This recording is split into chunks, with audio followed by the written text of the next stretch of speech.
বিশ্ব মেধাস্বত্ব দিবস উপলক্ষে ইউনাইটেড ইন্টারন্যাশনাল ইউনিভার্সিটির উদ্যোগে মেধাস্বত্ব বিষয়ক একটি সেমিনার অনুষ্ঠিত হয়েছে।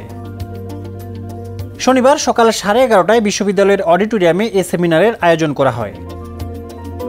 অনুষ্ঠানে স্বাগত বক্তব্য রাখেন সমকালের উপদেষ্টা সম্পাদক আবু সাঈদ খান। শিক্ষা, দীক্ষা, জ্ঞান, গরিমা সব ক্ষেত্রে আমাদের সেই কার্যক্রম গ্রহণ করতে হবে।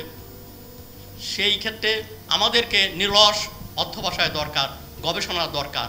তো সেই গবেষণার জন্য পরিবেশ দরকার, আবহাওয়া দরকার। আমাদের বিশ্ববিদ্যালয়গুলো, রাষ্ট্রীয় বিশ্ববিদ্যালয় যেগুলো পাবলিক বিশ্ববিদ্যালয়, সেখানে যে গবেষণা ছিল, কিংবা ঢাকা বিশ্ববিদ্যালয়ে যে গবেষণা ছিল, সেই গবেষণার মান কিন্তু নেই, কিংবা সেটাকে উন্নত করা দরকার। এখন 100 বিশ্ববিদ্যালয়ের মধ্যে কিংবা 1000 বিশ্ববিদ্যালয়ের মধ্যে আমরা পড়ি না, বাংলাদেশের বিশ্ববিদ্যালয়গুলো পড়ে না। এমনকি সেখানে ভারতের, পাকিস্তানের, এমনকি নেপালের বিশ্ববিদ্যালয়গুলো আমাদের চেয়ে তার ক্রাইটেরিয়ার দিক থেকে আমাদের চেয়ে উপরে রয়ে গেছে। এটা আমাদের জন্য লজ্জার। সেমিনারে বক্তারা মেধাস্বত্ব সুরক্ষায় সবার মধ্যে সচেতনতা তৈরি এবং মেধাসম্পদ সংরক্ষণের উপর গুরুত্বারোপ করেন। আলোচক হিসেবে সেমিনারে বক্তব্য রাখেন সুপ্রিম কোর্টের আইনজীবী আরিফ খান এবং ইউনাইটেড ইন্টারন্যাশনাল ইউনিভার্সিটির কম্পিউটার সায়েন্স অ্যান্ড ইঞ্জিনিয়ারিং বিভাগের অধ্যাপক প্রফেসর খন্দকার এ মামুন। রসগোল্লার মালিককে বাংলাদেশের টাঙ্গাইল নাকি পশ্চিমবঙ্গ? আমাদের রসগোল্লা খাইনি আমরা, তো রসগোল্লা ইজ এ ভেরি গুরুত্বপূর্ণ জিওগ্রাফিক্যাল একটা ইন্ডিকেটর। আমাদের নারীরা যে শত শত বছর ধরে জামদানি কাপড় পরে, jamdani sari is very expensive and very highly artistic design.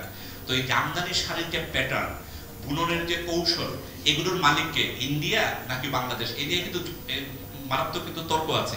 তো এগুলোকে করার জন্য, প্রোটেক্ট করার জন্য কিন্তু ইন্টারন্যাশনালি জিআই বলে, জিওগ্রাফিক্যাল ইন্ডিকেটরস বা স্পেশাল ক্যাটাগরি, এগুলোকে করার জন্য আলাদা প্রতিষ্ঠান আছে। ইন্টারন্যাশনালি আপনার আপনি যে বাংলাদেশে যদি আপনার কোনো ইনভেনশনকে আপনি যদি রেজিস্ট্রেশন করেন, এটা শুধু বাংলাদেশে প্রোটেক্টেড তা না, থ্রু আউট দ্য ওয়ার্ল্ড, বিশ্বের অন্যান্য দেশেও আপনার এই ইনভেনশন প্রোটেক্টেড। আমাদের ওয়ার্ল্ডের যে মোমেন্টাম এখন আপনি জানেন এআই যুদ্ধ চলতেছে, রাইট? আমেরিকা, চায়না, কে চ্যাটজিপিটি বানাইছে, কে ডিপসিক বানাইছে, এটা নিয়ে যুদ্ধ চলতেছে, রাইট? এবং ইন্টেলেকচুয়াল প্রপার্টি, অ্যাপল এবং স্যামসাং এর মধ্যে যুদ্ধ চলতেছে, রাইট? কিছুদিন আগে $30 বিলিয়ন জরিমানা দিয়েছে স্যামসাং অ্যাপলকে, রাইট? আমরা কোথায়? ইভেন আফ্রিকা যেভাবে আগাচ্ছে, আমরা আসলে কোথায়? এটা নিয়ে চিন্তা করা দরকার। তো আমাদের ইনোভেশন ইকোসিস্টেমটা আসলে ম্যাটার।